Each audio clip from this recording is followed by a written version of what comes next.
নমস্কার বন্ধুরা, আপনারা সবাই গরমে কেমন আছেন? এত গরম পড়েছে আর কিছু খেতেই ভালো লাগে না। তা কী রান্না করা যায়? ঘরে ছিল সজনে ডাঁটা, বেগুন, আলু। তাহলে চলুন এই গরমে খুব সুন্দর একটা রেসিপি করা যাক। সজনে ডাঁটা দিয়ে আলু বেগুন দিয়ে পাতলা ঝোল। এই গরমে এইসব জিনিস খেতেই বেশি ভালো লাগে। তাহলে চলুন পুরো ভিডিওটা স্কিপ না করে দেখবেন রেসিপিটা। এখানে সজনে ডাঁটা, আলু, বেগুন সব লম্বা লম্বা করে কেটে নিচ্ছি।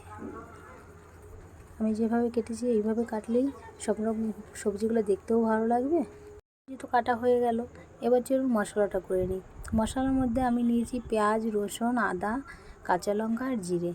এবার আলুটাকে ভালো করে লাল লাল করে ভেজে নিচ্ছি এবং ওই তেলেই আমি আর একটু তেল দিয়ে ফোড়নে দেবো 5 ফোড়ন আর দেবো কাঁচা পেঁয়াজ। এটাকে আমি ভালো করে লাল লাল করে ভেজে নিচ্ছি। সজনে ডাঁটার কিন্তু অনেক রেসিপি আছে। আজকে যেমন করলাম পাতলা ঝোল বেগুন আলু দিয়ে, অন্য অন্য রেসিপিগুলো আপনাদের কাছে নিয়ে আসবো। কারণ সজনে ডাঁটার সিজন, সজনে ডাঁটার তো নানা রকম রেসিপি নিয়ে আসতে হবে। যখন যে সবজি থাকে তখন সেই সবজির রেসিপি নিয়ে আসলেই সবাই খুব খুশিতে রেসিপিগুলো বানাতে পারে। পেঁয়াজটা ভাজা হয়ে গেছে, এরপর যে মশলাটা তৈরি করেছি সেই মশলাটা দিয়ে দিয়েছি।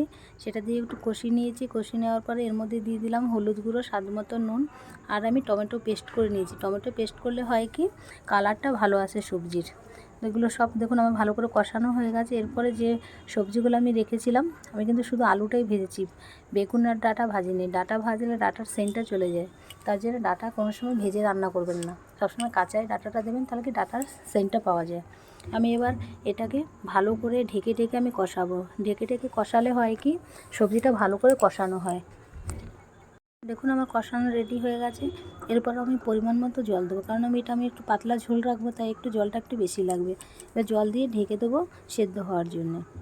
আজকের রেসিপিটা আপনাদের কাছে কেমন লাগছে অবশ্যই করে কমেন্ট করে কিন্তু জানাবেন। আর অবশ্যই করে এইভাবে একবার বানিয়ে খাবেন, দেখবেন সজনে ডাঁটা যাদের ভালো লাগে না তাদেরও খেতে কিন্তু খুব ভালো লাগবে। আমার রান্না পুরো কমপ্লিট হয়ে গেছে। এবার ডাঁটাটা নামিয়ে নিচ্ছি। নামানোর পর দেখুন কালারটা কেমন এসছে। একদম কিন্তু পাতলা ঝোল, গরম ভাতের সঙ্গে কিন্তু দারুণ জমে যাবে। এইভাবে কিন্তু অবশ্যই করে একবার বানাবেন।